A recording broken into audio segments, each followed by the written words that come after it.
जय हिंद साथियों, कैसा आप लोग। तो दोस्तों, जो उत्तर प्रदेश पुलिस में जो भर्ती होनी थी सिपाही की, वो इसी सप्ताह होने वाली है। जिसके आवेदन आपसे इसी माह यानी कि दिसंबर माह में आपसे मांग लिए जाएंगे। जिसमें संभावना थी कि इसमें उत्तर प्रदेश में सिपाही की जो भर्ती है वो लगभग 52,000 पद आएंगे।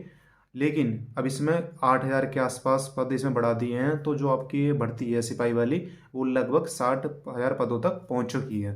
ठीक। दोस्तों, इसके साथ साथ इसमें जो सबसे इम्पोर्टेंट चीज़ होती है वो होती है कैंडिडेट की हाइट, कि इसमें हाइट कितनी मांगी जाती है।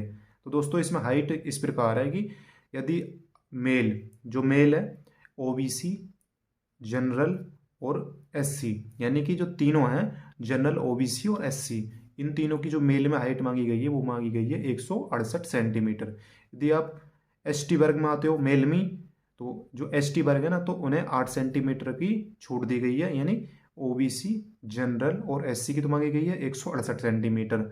और जो एसटी वर्ग में आते हैं तो उन्हें 8 सेंटीमीटर की छूट दी गई है, तो उनके लिए जो हाइट है मेल में 160 सेंटीमीटर। ठीक। अब आ जाइए फीमेल में। जो फीमेल में जो हाइट मांगी गई है वो जनरल, ओबीसी और एससी, जो इनके लिए हाइट मांगी गई है वो मांगी गई है 152 सेंटीमीटर। यदि कोई महिला एसटी वर्ग में आती है तो उसके लिए जो हाइट मांगी गई है वो मांगी गई है 147 सेंटीमीटर। और दोस्तों, इसमें महिलाओं के लिए एक चीज़ और है कि जो उनको वेट, यानी इनका जो वजन भी मापा जाएगा।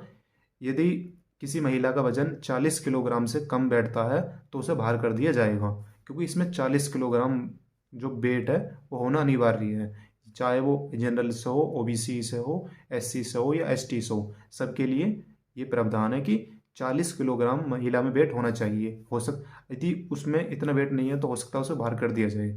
तो दोस्तों, आप अपनी तैयारी करना स्टार्ट कर दो यदि अभी तक आपने तैयारी स्टार्ट नहीं की है, क्योंकि जब फॉर्म स्टार्ट हो जाएंगे ना, तो हो सकता है कि आपको फॉर्म स्टार्ट होने के बाद 2-3 महीने से ज़्यादा का टाइम नहीं मिले, क्योंकि संभावना है कि जो एग्ज़ाम है, जो इलेक्शन आने वाला है लोकसभा का, तो उससे पहले ही करा लिया जाए। बहुत ही कम चांस है कि जो इसका एग्ज़ाम है वो इलेक्शन के बाद भेजा जाए। ठीक। दोस्तों, आप अपनी तैयारी करते रहें, क्योंकि ये आपके पास आखिरी मौका है। इतनी बड़ी संख्या में भर्ती आपको आगे हो सकता है कभी देखने को नहीं मिले।